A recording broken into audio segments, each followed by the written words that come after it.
Hey, Sky here. Welcome back to the second video of the Guild Wars 2 for Beginners series that I'm doing. I'd like to talk.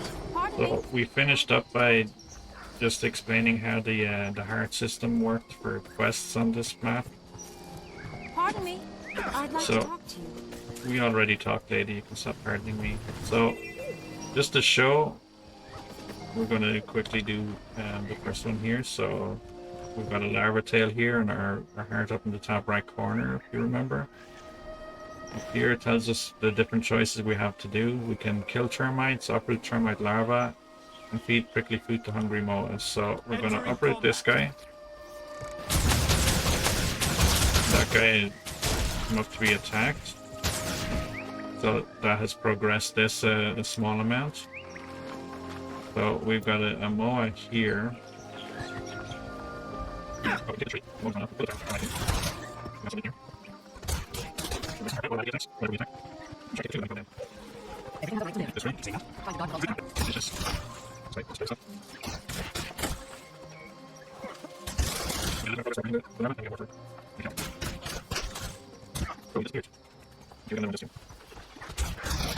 Even more.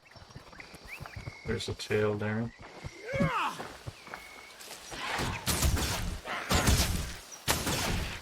Look at my talent grow.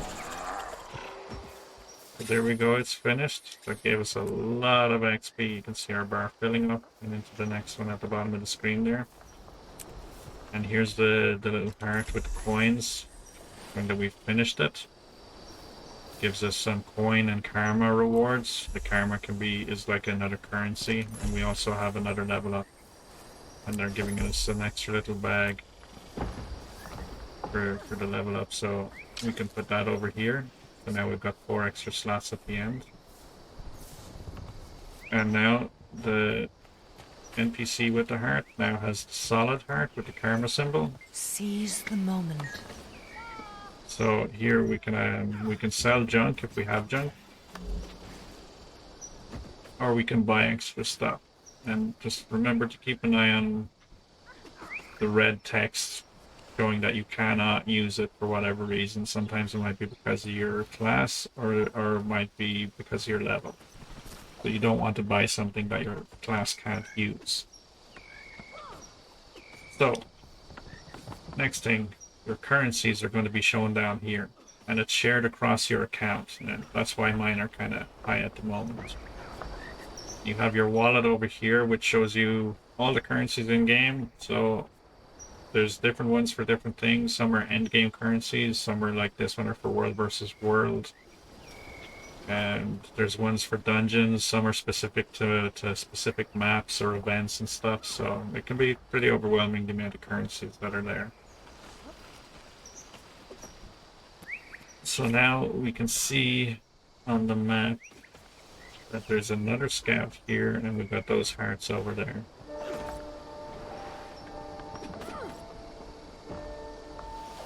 And this is the area we're in, Calderon Forest. It's level 1 to 15, so it's at least that big. And we're going to go up. We're going to try and do the map completion. When you have your map open, you have a section over here for the current map you're on and the total world maps. So it shows you how many hearts there are, how many hero challenges, how many vistas, waypoints, and points of interest there are to collect on this particular map. Pardon me. I'd like to talk to you. That's what it's about while you're on a map, and it's slow and relaxing and pretty steady leveling while you're going through the first few maps. And you might come across some events and some world bosses which are pretty cool. Agreed. I don't think I could But live for now, it's just a matter of going around exploring, and it's a fantastic world for exploring. All those creatures with the yellow names, they're not aggressive. They will not attack you when you go near them. If they have a red name, they will attack you when you go too close to them. So what I'm going to do, I can fast forward this a little bit by I'm at level 4. So I can use these to get to... Can't use them all at the same time. And I didn't add that. That puts me to level 10. Which unlocks another... I have all my weapon skills unlocked now. It's telling me about banking, points of interest. So you can visit bankers to see your bank. Your bank is also shared with your account. So anything you put into your bank is gonna be seen with your other characters. So I've also now unlocked my pet panel, so now I can see my pet panel here. I can indirectly tell my pet to go attack something I targeted instead of using my auto attack to do it. I can use F3. You can click on these, or you can use the keybind script on them. F3 to tell him to come back to me. I can use this to hide my pet, to put him away. F4 to swap pets when I have unlocked pet swapping. I've only the one pet at the moment. These are the list of all the ones I can find and tame. So this one is called a juvenile blue moa, so that's what you need to look for to tame as a ranger, is the juvenile. Their name will be in green and it'll be juvenile whatever. I've also unlocked another profession skill. We'll accept that. We have to do this for each level up. Now we have a choice of taking a torch as a secondary weapon or a greatsword, but because we don't have a primary one-handed weapon yet, we're going to take the greatsword.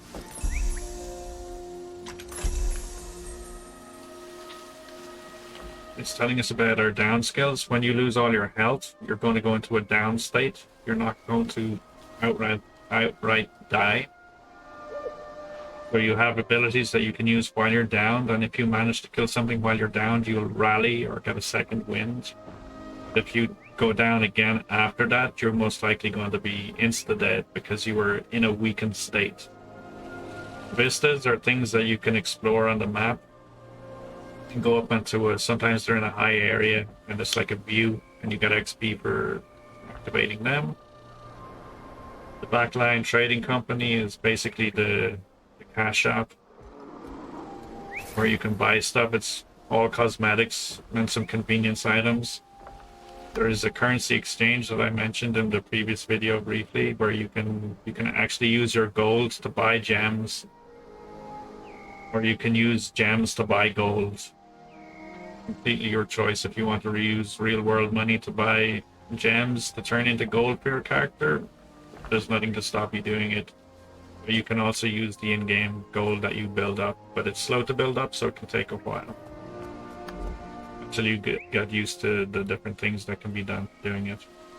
When you die, your armor gets damaged, and if it becomes too damaged, it's going to be broken. So you will find NPCs with this symbol that you can go to and repair your armor. And the underwater combat is unlocked now, so it's giving you a reward of 2 items that you can use for underwater combat, and it's telling me that my 5th skill is unlocked, so you can double click these to equip them. Our level 9 is telling us more about down skills, telling us about gathering, so you'll have these symbols that will show up on the map. We might not be in a good place to see them, and it's giving you all the things you need to start harvesting. These have a certain amount of uses each, 20 uses each. Double click them to equip them in their specific slots. So we've unlocked weapon swapping, our personal story has been unlocked, hero points have been unlocked, masterwork equipment has been locked, so that means the green is masterwork, blue is fine, and yellow is rare. So we're currently getting to find stuff, but we've now unlocked the ability to find and wear Mastercraft, or the green stuff. So I'm pressing H to open my hero panel. I'm going to go to my equipment, and I'm going to see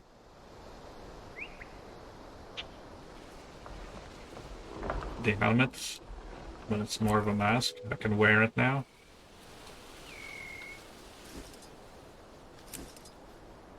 I've unlocked weapon swapping, but it's told me about weapon swapping, but it has not unlocked it yet.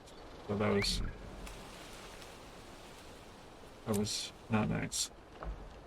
So maybe if I equip the sword, it's going to give me messages saying I've learned all the skills for the sword. So the great sword on the ranger is a melee weapon, which might seem obvious, but there are some classes that use great swords and hammers as ranged weapons. So you have some attacks that can actually be used like for movement.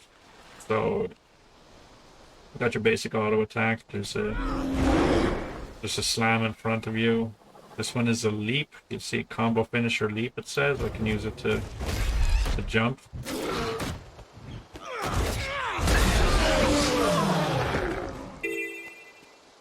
So now I've come into an area that has another heart. Just there.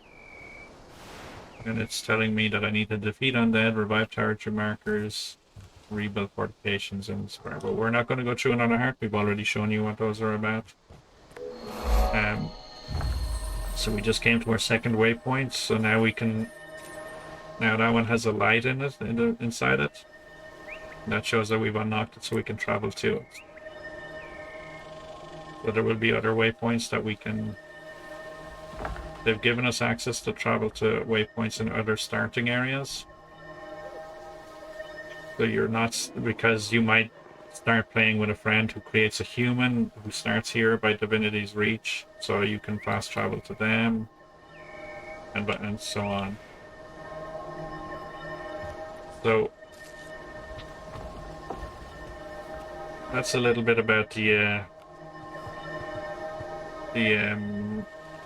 weapon skills there, and doing the what happens when you level up each time, discovering new waypoints, and the differences in the gear. So what we're going to do, we're going to jump to this one here, which will bring us to level 30. I deserve an award. Which now gives us a mail, and the mail is going to tell us about an introduction to something. This one is telling us about the restless ghosts of the Ascalonian catacombs. This is the first dungeon you get access to. And you can click the show me. And it's going to hop over to where the dungeon is and show you where it is. And this is over in the Plains of Ascalon, which is the char starting area. So if we open up the map again and we go over to where it went, which is over here. There's a waypoint here that we can go to. It costs 1 silver 13 to travel there because it's so far away. But I am obviously not geared at the moment because I just boosted myself to level 30. But you do have in the social thing, you have a looking for group, and you have a lot of different choices here. So there's dungeons there, so we could actually, if we wanted to, queue for this. And these people there are 4 or 5 in that group already, and they're looking for one more, and they're saying just story, so they're just doing the story version of it. So you could join them if you wanted, but I would advise making sure that you're in gear good for your level before going. So it gave us a chest in the corner here as well. These are rewards for something or other. This is... It contains level 10 weapons, so... Rather, I didn't see it earlier. What we will do, we'll stick with the longbow as much as possible for when we're doing this tutorial. So we'll try and keep it. So we're going to go into our equipment, and we now have our second weapon slot available. So I can click there and it'll show me what weapons are available. If I click into secondary, I have no secondary thing, so it's not going to show me anything. So I want the blue bow to go there, so I say yes to soulbind it, and now I have 2 weapons. And I have this appear down here, which is by default is the tilt key to swap weapons. So I can swap weapons, but during combat, you will have a longer cooldown than this. The other thing is back in the hero panel, you'll see that my training is now unlocked. I have 60 points here that I can spend in these. Now, the skills section are the skills that go here in your 7, 8, and 9, and 10, which is still locked at the moment. The specializations are ones that are more like passive buffs. So what I'm going to do, if I go, is that'll take all 60 for me to go all the way into that. Going all the way into the signets. If you click on the very last one, because you go around it like this, click train. See, it's trained me on all of them. So now I've trained all of the signets. I'm going to go into marksmanship because I'm using the bow. I have 47 points left. So I can't go to there because it's 52, so I can go to here because it's 44, so it's like train. And now that's going to stay like that because I have 3 points left, but I'm not worried about them. So now I can go into here, back into my build. I can see the traits now, they're available for me to look at, so you can look forward to see what kind of ones there are for the different ones. But in my build, I want to select marksmanship, and now I've got these available. And the gray ones are the ones that I've not unlocked yet, so because that's the only one available to me at the moment, I'll pick that one. So in here, we're going to look at what they do. Use lesser signet of stone when struck while below the health threshold. So when I'm struck under 50% health, it'll do something, and you'll see at the top there's a 70. That means that it can only happen every 70 seconds. This one again might when I strike a foe based on their health percentage. So the more I attack something and the lower their health, as long as they're alive and I'm hitting them, I'll get power, which will increase the damage I do. That one's for swapping pets, which I don't have a second pet at the moment, so there's no point taking it.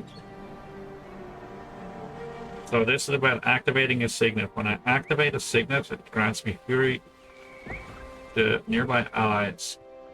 And the signets are what I picked over there, so I will be using them, but signets have a passive and an active ability, which are a bit different. You need to keep an eye on that. Ranger weapon skills deal increased strike damage. Damage is further increased with bows above range threshold. So because I'm using longbow, that one would actually be pretty good. At least for starting off with you. So in here I can pick my signets. This one is for speed. So it gives me, it means I can run around the map faster. And this one is health recovery, and this one is toughness, and this one is ferocity. We go with ferocity because that gives us more damage, and we want to be able to kill things fast while we're low level so they don't kill us. So you see we have signet passive and signet active. So the signet passive grants 25% speed, and if we activate it, you and your pet's attack become unblockable. So that means for 6 seconds I can't, my attacks cannot be blocked. Along with the trait that we had picked in here for our signets, this one, it's going to give us fury, which increases our critical damage, our critical chance. So that's pretty much it up to level 30. So we are going to leave it at that, and we will catch you next time. Thanks for watching.